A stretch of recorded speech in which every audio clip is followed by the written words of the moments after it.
நம்ம எல்லாருமே ரொம்ப நாளாக எதிர்பார்த்துட்டு இருந்த இந்தியாவின் 18வது மக்களவைத் தேர்தல் எப்போ நடக்க போகுது அப்படிங்கிற அறிவிப்பு வெளியாகியிருக்கு. அது மட்டும் இல்லை, இந்த அறிவிப்பு வெளியான அந்த நொடியிலிருந்து நாடு முழுக்க தேர்தல் கட்டுப்பாடுகளும் அமலுக்கு வந்திருக்கு. இதை பற்றியெல்லாம் இன்னும் விவரமாக இந்த வீடியோவில் பார்க்கலாம். இந்திய தேர்தல் ஆணையத்தின் தலைமை அதிகாரி திரு ராஜ்குமார் அவர்கள் டெல்லியில் பத்திரிகையாளர்களை சந்திச்சார். இந்த சந்திப்பில் தான் மக்களவைத் தேர்தல் எப்போ நடக்க போகுது, எப்படியெல்லாம் நடக்க போகுதுங்கிற முக்கிய அறிவிப்புகள் வெளியிட்டாங்க. அந்த அறிவிப்பின்படி இந்த மக்களவைத் தேர்தலை 7 கட்டங்களாக நடத்த திட்டமிட்டிருக்கிறதாகவும், இந்த 7 கட்டமும் ஏப்ரல் 19ஆம் தேதி தொடங்கி ஜூன் 1ஆம் தேதி நிறைவடைய இருக்கிறதாகவும் சொல்லியிருந்தாங்க. அதாவது ஏப்ரல் 19, 26, மே 7, 13, 20, 26 அப்புறம் ஜூன் 1 இந்த தேதிகளில் தான் அந்த 7 கட்ட தேர்தலும் நடக்க போகுது அப்படின்னு சொல்லியிருந்தாங்க. இது கூடவே ஆந்திரா, சிக்கிம், ஒடிசா, அருணாச்சல பிரதேஷ் ஆகிய 4 மாநிலங்களுக்கு சட்டமன்ற தேர்தல் நடக்க போறதுக்கான அறிவிப்பும் வெளியாகியிருக்கு. இதுல ஜம்மு காஷ்மீர் மாநிலத்தில் ஆர்டிகல் 370 நீக்கி மாநில அந்தஸ்து கொடுத்த பிறகு அங்க இன்னும் சட்டமன்ற தேர்தல் நடக்கவே இல்லை. இந்த மக்களவை தேர்தல் அறிவிப்பு கூட ஜம்மு காஷ்மீருக்கான சட்டமன்ற தேர்தல் அறிவிப்பும்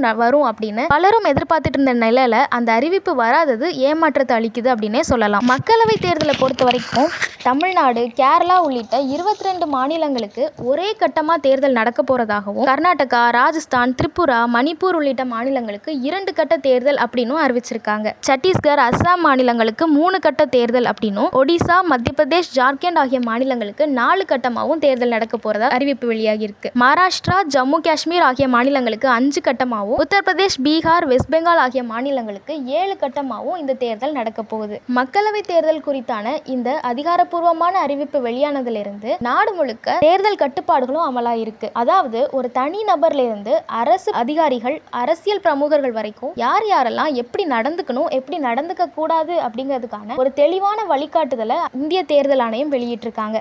அதுல குறிப்பிட்டு சொல்லணும் அப்படின்னா, குழந்தைகளை தேர்தல் பிரச்சாரங்களுக்கு பயன்படுத்தக்கூடாது, அரசு வாகனங்கள், அரசு மாளிகைகள்ல முன்னாடி நம்ம தேர்தல் பரப்புரையில ஈடுபடக்கூடாது, குறிப்பா மத பிரச்சாரங்கள் மேற்கொள்ளக்கூடாது, மத கலவரங்களை தூண்டுற மாதிரியான விஷயங்களை தேர்தல் பரப்புரையில பேசக்கூடாது. இந்த மாதிரி எல்லாம் கடுமையான கட்டுப்பாடுகள் விதிச்சிருக்காங்க. தமிழ்நாடு பொறுத்தவரையில மொத்தம் 39 மக்களவை தொகுதிகள் இருக்கிற சூழ்நிலையில இந்த 39 தொகுதிகளுக்கும் ஏப்ரல் 19ஆம் தேதி ஒரே கட்டமா தேர்தல் நடக்க போறதா அறிவிச்சிருக்காங்க. இதுக்கான வேட்புமனு தாக்கல் மார்ச் 20ஆம் தேதி தொடங்கி 27ஆம் தேதி நிறைவடையும் அப்படின்னும், வேட்புமனுவை திரும்ப பெறத்துக்கான கால அவகாசம் மார்ச் 30ஆம் தேதி வரைக்கும் இருக்கு அப்படின்னு சொல்லியிருக்காங்க. இறுதியா இந்த தேர்தல் 7 கட்டமா நடந்து முடிஞ்ச பிறகு ஜூன் 4ஆம் தேதி வாக்கு எண்ணிக்கை தொடங்கி தேர்தல் முடிவுகள் வெளியிடப்படும் அப்படின்னு அறிவிச்சிருக்காங்க. நம்ம ரொம்ப நாள் எதிர்பார்த்துட்டு இருந்த இந்த மக்களவை தேர்தல் இன்னும் 45 நாட்கள்ல முதல் கட்டமா இந்தியா முழுக்க நடக்க போகுது. இந்தியாவோட ரொம்ப முக்கியமான நாட்கள் அப்படின்னு இனி வரப்போற நாட்களை நம்ம சொல்லலாம். அது எப்படி அமைய போகுது அப்படிங்கிறத பொறுத்திருந்து பார்க்கலாம். நன்றி.